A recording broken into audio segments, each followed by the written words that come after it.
හුඟ දෙනෙක් මෙන්න මේකට මේ වහල් වෙලා ඉන්නවා. මොනවද? අර සූදුරු මාදුරු කොත්තමල්ලි ඒකට අමතරව රම්පේ කරබෙන්චා කුරුඳු පොතු කරඳ මුංගු කරාබු නැටි මෙන්න මේවත් විශ්ව ගන්නවා. කොයි වෙලාවකවත් ඒව කරන්නේ නැහැ. එතකොට කල්පනා කරයි ඇයි මේ ඖෂධයක් වෙනකොට මේවා හැමදේම මාත්‍රාව තියෙනවා.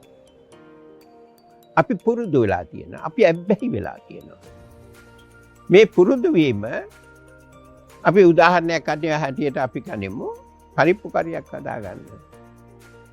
මේ පරිප්පු ටික හොදලා වතුර බේරෙන් නැරලා ඊට පස්සේ ඒකට අපි දානවා ලුණු, රම්පේ, කරබේජා, කුරුඳු පොතු දානවා. දාලා අර පහේ ටිකක් දානවා. කමක් නැහැ. හැබැයි මේ පහේ වලට ඒවා දාලා තිබුණොත් ඒකක්වත් දාන්න එපා. මාත්‍රාව වෙනස් වෙනවා.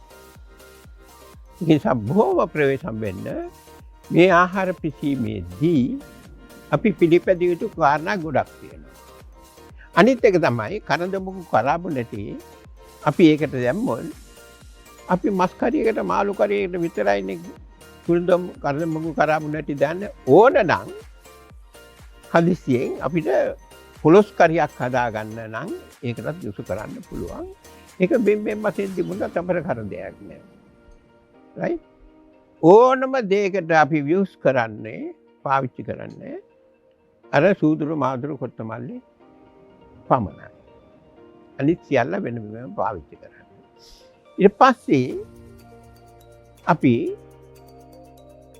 පොල් කිරි ඕනම නෙමේකට දිය කිරි පොල් කිරි.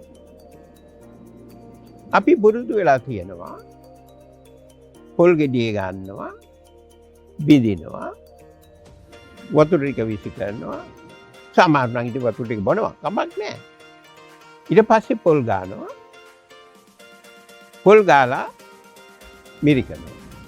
ඔබ බලන්න කඩේ පොල් විකුණන තැන පොලේ පොල් විකුණන තැන පොල් කොහෙද තියෙන්නේ? කඩේ තියෙනවා නම් බිම තියෙන්නේ ඕකේ හැම සතෙක්ම වහනවා. කැරපොත්ත, මීයා, දැලියා මේ ඔක්කොම. හැම දූවිල්ලක් මේකේ. අපි මේ පොල් ගෙඩිය හොදන්නේ නැහනේ. අර ගානකොට ඒ ඔක්කොම විස බීජයකේ. ඒ නිසා ප්‍රවේශම් වෙන්න. පොල් ගෙඩිය ගත්තම හොඳට හොදන්න.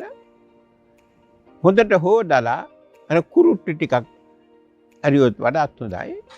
ඊට පස්සේ ගන්න අර ඉස්සෙල්ලා පොල් ගෑවම හරියට බතෙක් කරා වගේ වාදනේ පොල් මුඩු ටිකයි දූවිලි ටිකයි ඒකේ තිබිච්ච ඔක්කොම පොල් වල.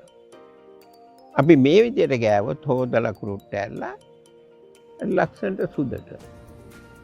අපි වරද්දා ගන්න තව තැනක් තියෙනවා. ඒක මේ අර පිරිමැස්ම තමයි. හැබැයි අර පිරිමැස්ම වුණත් ඒක කරන්න එපා.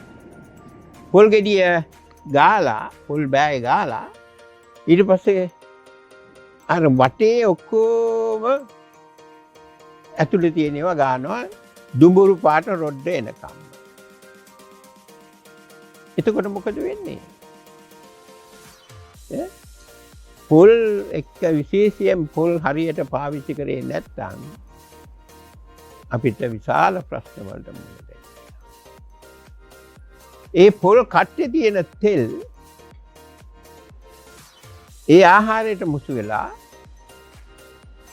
නොයෙකුත් අසනීප හැදෙනවා. ඔබ මෙන්න මේක කල්පනා කරන්න. ඔබ පොල් ගෙඩිය බිඳින්න පොල් ගෙඩිය බිඳලා ඊට පස්සේ පොල් කට්ට පුච්චන්න පිච්චිලා එනකොට පොල් කට්ට අනිත් පැත්ත ගහන්න අනිත් පැත්ත ගහලා ඔහෙ පෙතියන්න ආරින්න. එතකොට පොල් ගෙඩිය පොල් බය පොල් කට්ට මේ පත්තු වෙන්නේ නැහැ. නිවෙනවා. ඊට පස්සේ අනිත් පැත්ත හරවන්න බැනිස්පස් හරවලා ටික වෙලාවක් තියන්න ආයෙන්න. අන්න කළු පාටට ඒ කට්ටේ තෙල් අඩියේ තෙල් තියෙනවා. කළු පාටයි. මේක ටිකක් දිවේ ගාලා බලන්න දිව පැලෙනවා. අපි මේ නෙදුනුවත්ව කරගන්න වැරදි ඒක නිසා ඒවා කරන්නත් එපා.